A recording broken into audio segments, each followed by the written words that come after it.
It's beginning to look a lot like Christmas. Everywhere I go. I can't remember the rest. Haven't you been stuck in the house for weeks? Oh, yeah, I know. I'll do a carol nearer the time. Vorderman. Make your own jokes. Or Smiley, we haven't seen her for a while. Whatever happened to Carol Smiley? I don't know. The last time I remember seeing her on TV, she did Strictly, and that was about 10 years ago. Yeah. She used to do, didn't she do one of the house makeup programmes, DIY? Oh, yeah, Changing Rooms. That was that was her moment of... Maybe was when she's she was on everywhere. TV in Scotland, or... Wasn't she a weather person as well, or am I thinking of someone else? I don't know, Gary. I don't know. This I think isn't if how you I thought we'd start it. No, I don't know. Yeah, she was very much of the 90s, wasn't she? And then she just sort of faded off. I'm having a look now. Yeah, I was just saying, Good, if you could... Make sure you do. Last thing Carol Smiley did, according to Wikipedia, was 2011's Vet School. She did the right. She hasn't done anything since 2011. 5 years without Carol Smiley. No wonder this country's going to pot. Luke. Hey, everybody, here's our star. Gary. I'd never heard of him before today. And Matt. He's a professional. Talking telly. Try it, just for 1 week. Just try the program for 1 week. This is the Custard TV Podcast. So Virgin have announced that they're launching their competitor to Sky's Plus... Q. Sky Q, yeah. Which my neighbour has got, and I've seen, because I helped to set it up. So it's quite a nice little piece of kit. They're offering a 4K, which is this very high-definition service. They also believe that they're going to offer 5G, which the government this week announced that they're going to move towards doing. It costs just under £100 as a one-off charge, but you don't require a subscription, and you don't require a new contract or anything like that. You can also buy a big portable TV screen for about £200 or so. They've also announced that they're running portable TV screen, isn't that a tablet? It's not got like Word and Excel in it. It's just for watching television in bed or something, I think. I used to have one of those little TVs that you used to take around with you that had the little aerial. Yeah. You mean a Game Boy?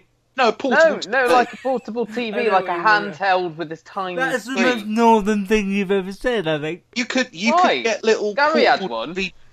No, I didn't, but I was aware of them. Oh, okay. But I always wanted one of those little portable DVD players that you. I got one of them. Yeah, see, there you are. You see. No, but I got that because when you're travelling from LA to London every Christmas, 12 hours on the plane is a long time. And I used to get. It was worth it for that once-a-year thing, was it? Yeah, kind of was. They're also launching their own kind of on-demand video streaming thing as well, where you can watch latest films for pay. And Virgin already do that, don't they? Yeah. Well, that's right, but all via this 4K box as well. I know that Matt mostly watches his telly on the computer. But I do. As someone who's had Sky and Virgin, do you have a preference, Matt, or is it much of a muchness? Much of a muchness, really. Yeah, is it? I'd say I prefer Virgin slightly. Why is that? I don't know. I think it's just this personal preference of now using the system. I think it is annoying that you can't get Sky Atlantic, though, isn't it? Yeah, it's annoying. Yeah, but I mean, there would be channels on Sky that I couldn't get that are on Virgin. So I mean, it's tit for tat a little bit. But yeah, I mean, I would like to be able to watch Sky Atlantic on my telly, but you know. Right, so Gary's list, I think Luke has pretty much identified what this is about, so I won't recap. But just to say that since we've done the list, these are the shows that I've watched and enjoyed. Homeland Series 3 was a very easy watch. I did that before the poll that both... Even with Dana Brody? Well, the thing, as you would say, is that as soon as you get to the bit where Brody is found in Caracas, her storyline disappears. There's one more bit of her when obviously he comes back and meets her. But really, she falls off the edge of the page, doesn't she? Because she falls off the edge of a cliff. Not as quickly as Chris does. It was annoying, I do agree with you. But I really enjoyed the intrigue. I did enjoy the kind of like, is he still on which side? You know, there was a lot of that. And I enjoyed the last couple of episodes where, you know, you got a lot of the action stuff in Tehran. I also finished the American Series 2. I admit I had one episode left. It was a corker, and it does set you up nicely for Series 3. I finished Bosch Series 1. I had a couple of episodes of that left. very good, and I'm looking forward to Series 2. Breaking Bad, I had about 3 or 4 episodes of Series 4. I have to say, out of the 4 series that I've seen so far, I didn't enjoy Series 4 so much in the beginning. I think it got stronger towards the end. After the episodes where Frings and Mike go out and sort out the cartel. Don't say anything, because if Matt does eventually watch it, it will be spoiled. I also finished off a Sky One program called Colony, which features Josh, who was, can't remember his surname, but he's the guy from Lost, who played Sawyer, and thank you, and Sarah Wayne Callis, who was in Prison Break and The Walking Dead. It's got a second series, which should be back on Sky in the new year. I did enjoy it. It's a nice sci-fi program. And I'm currently going through Gotham Series 2. I'm about 12 episodes in. I really enjoyed Gotham Series 1. I found it very watchable, very easy to keep going. I don't like comic book stars where it's too silly, and this stays just on that right side of silly. They're not walking around in costume and going kapow. They are actually, there's serious plot lines. Gary, I understand that you're using you didn't want this time off, but you've been lumbered with it. Yep. And you've decided to go back to a lot of the shows, hence the List podcast. Yep. So you want, as you said to me, you want to watch as much different stuff as you can. But do you not think in a way, it's sort of counterproductive jumping from here, there? Because all those shows will still be on the list. Like Breaking Bad's still on the list because you haven't finished it. Same with Homer. Okay, but what I wanted to do was also is I want to try and be a little bit completist, and I understand what you're saying. That okay, and I'm aware that things like Homeland and the Americans have got end dates coming up. So rather than there being like 6 series to catch up on, there's now only 2 or 3. In counter to what you're saying, they're not making any more Breaking Bad. No. Okay, it's not going anywhere. But I do want to watch it, so that's why the list is there. And I watched the end of Series 4, so I feel that there's some sort of completist in me. That's fair enough. There's no right or wrong, but I just mean if you're trying to remove things from the list, even the ones you've watched are still on it. Oh yeah, because of But so okay. I think I picked a few where I only had a few episodes left to try and get them done. But I think once I've done Gotham, or once I've got to a point in Gotham, I'm like, okay, I'm not enjoying this as much.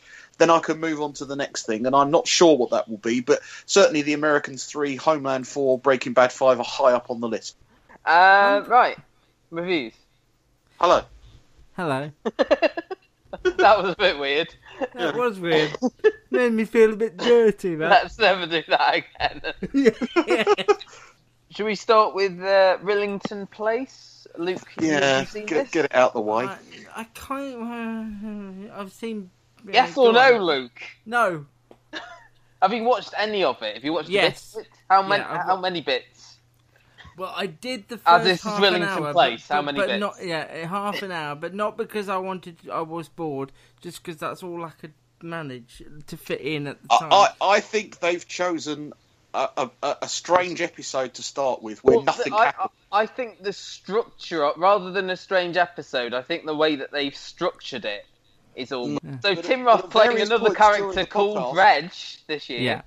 Yeah. It's basically about him. He was a famous serial killer, but instead of just doing this sort of story linearly, because it takes place over a number of years in the 40s and 50s, it starts as ever when I ever see a TV show where the start is the end. I think Luke will hate this. Yeah, they did it on Dark Angel, which is basically the same show. They did it on that, and they did it on this.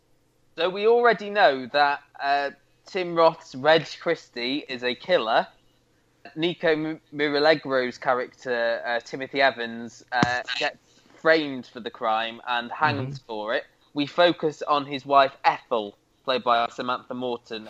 And this episode, after the flash forward, flashback, whatever you want to call it, is basically about her and her experiences being married to Reg, who she seems a bit sort of put upon. He's always she certainly lives in fear of him for the first half of that show. Yeah, for the first half of that episode. He says he's going somewhere. She follows him, thinks he's having an affair, This is just after he's been beaten up for what we don't know yet, but obviously we might do in a later episode. Well, hopefully. That was very clear as mud, that was. No, but he comes home having been beaten up and goes straight out that night. So that's why she follows him, because it's so strange. I mean, this story originally, not originally, because it's a real story, but was a film back in the 60s? Yes, 10 Rillington Place, I think. With Richard Attenborough playing Christie. And that obviously was done sort of the right way round. The writers, Tracy Malone and Ed Whitmore, have obviously tried to structure it differently, tried to sort of build up the tension so you sort of get an idea of what's going on, but you never see it on screen straight away. You get an idea of the you're kind of showing it by not showing it. Although actually you do, because you've got that scene at the beginning. Well, that's right, yeah, but you're guessing a lot. I don't mind the story they're trying to tell, but the mechanism made this episode so dull. Dull, yeah, and I think that's the thing. It struggled to maintain my attention throughout the hour. Yeah. I have to say, I thought in its favour, I thought Tim Roth was good when he was on screen, but obviously this was Samantha Morton's episode, and I do like her as an actress, but I think the character she's playing here, which is like the downtrodden wife, doesn't really suit her. I think she's better in sort of stronger roles, and again as well, I think the production values as well were quite high. I thought the setting was very well done, and the sort of creepiness that they tried to build worked quite well. But it was just, as you said, quite dull. Yeah, and I'm kind of half tempted to watch the next episode, which I assume is from our mate Nico's perspective a bit more. Based on the previews that I saw, but even then, I don't know. I'm not quite sure whether I want to dedicate another hour. And I think that's why they put that scene in at the beginning, as Luke always says. It's the sort of stay with us. This is going to be a bit dull. It's going to be a bit dull. Hanging. But this is, It is. It's like saying to the audience, we will get to the killings. Don't worry. Yeah, we will get there, and we're going to show you we'll get there. Also, I'm always a bit put off by 3-parters lately. I just think, can they do enough in 3 to invest it? But, I mean, Dark Angel was a very similar show, and that had the thing about that was that had 3 hours to tell the story, and it went from killing to meeting to killing to meeting to child death. To child death. I don't know what the right way of doing it, and we've got In Plain Sight starting on Wednesday, which is I think the thing is that you're more likely to sort of get commission with 3 or 4 at this time of year when they coming up to Christmas. They need these sort of 2 or 3 parters, and I think if you go to BBC or ITV and say this is how many episodes I can squeeze it into, they're right, we can commission this. Whereas if you go with a sort of a 6 or an 8, unless you're a sort of, well-known, like a Jimmy McGovern or a Paul Abbott or someone like that. I don't know if they actively go out looking for sort of 3-part dramas. I'd love to know that sort of question. To fill these Christmas weeks, because obviously like with the ITV... if only you'd met the commissioner of BBC One at some point. Well, we've not said... But the thing is, I'd look, because like Gary said, you need fillers, but I don't think they don't commission it and go, well, that would be a good filler. I don't mean filler as in rubbish. I mean filler as in when they plot out their year... Yeah. Not everybody, as we discussed in our Missing podcast, wants to watch 6 to 8 episodes of a show that's going to be quite thought-provoking and challenging. Some people do want stuff that is there and more pulpish. That's Rillington Place. So Matt, will you watch Ep 2 for Nico and Jodie or not? I don't think so. No, I've taken it off my series link. I don't think I will. See, he's a new man now since we I know, look how he's trimming the fat. Something I know we've all watched, I just watched it just before we finished this, was Modus, which is the new Scandi noir for Saturday nights on BBC 4. I'm halfway through episode 2 as well. Oh, Gary. This was... that was very carry on at the end. Gary. Doctor. This was about she was a criminal profiler, wasn't she? Psychologist, yeah.